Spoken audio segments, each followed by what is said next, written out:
I'd like to dedicate this video to my two dads.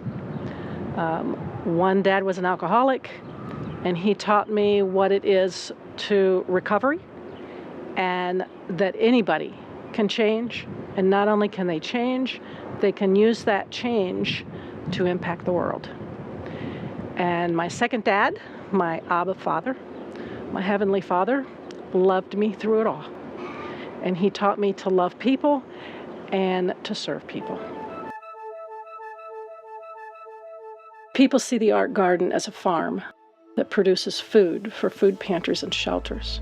The Aarrk Garden employs the homeless to work with their hands, growing vegetables and delivering thousands of pounds of food. But the important spiritual seed is planted in their hearts and souls.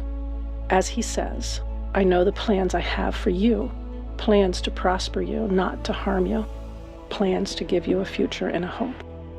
We try to fulfill that every day at the Aarrk Gardens. We are mentors, discipling for Christ, and we need many more. At one point, I was homeless. I was homeless for quite a few years. A lot of people would look on that as being a very bad thing. You know, it's, oh my God, you lost your home, your job, your house, you know, everything, and you're homeless, and you're having to go from site to site to get a place to sleep. In the wintertime, you're sleeping out in a tent in the summertime. You know, how are you getting through that?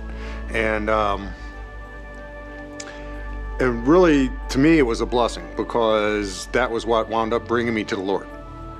You know, and ever since I became saved, which was fairly shortly after I got into pads and started going to church sites, this is like my 9th year saved now.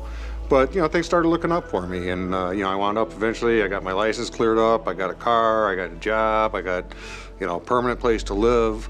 And all these things are, you know, they can happen. I mean, anybody out there that's going through homelessness, there is a way to turn around. My personal opinion, your first place to start is coming to the Lord. You know, start off there. I mean, that's going to be the number one thing that's going to start helping put everything in the right perspective for you and giving you that opportunity to start moving forward, because the Lord will straighten your life out. One of the guys who hadn't worked in quite a few years, had a bit of a physical handicap, but he went out to the garden and started working. And when he came in at the end of that first week with a bunch of, you know, money clutched in his hand, probably the first payday he'd had in 7 years, and just the look on his face, the smile, he was just beaming, and he was like showing everybody, look, I earned this. I went out and worked, I made this money, you know? And it was just, you know, it's a transformative thing for some of these people if they've, you know, because a lot of the homeless people have been homeless for quite a while. And you really start to get a very bleak outlook that, you know, it's never going to change. There's no way you're going to get out of homelessness. But it can be done. And this is one of the steps to do it. Everybody out there, if you want to do anything about the homeless, if you have a heart for the homeless, then contribute to whoever's helping the homeless, and especially a program like Janet's, where you know, not only is she benefiting the homeless, giving them a chance to work, but the vegetables, you know, that she's raising up are going to go to food pantries. They go to churches to be given away. There's a lot of people that are homeless that, you know, it's for other situations that cause them to be homeless. A lot of times things that are really out of their control, and they're not drug users, they're not alcoholics. They just got into a tough spot. And there's an awful lot of people out there nowadays that are living paycheck to paycheck. And you can wind up homeless by missing one paycheck.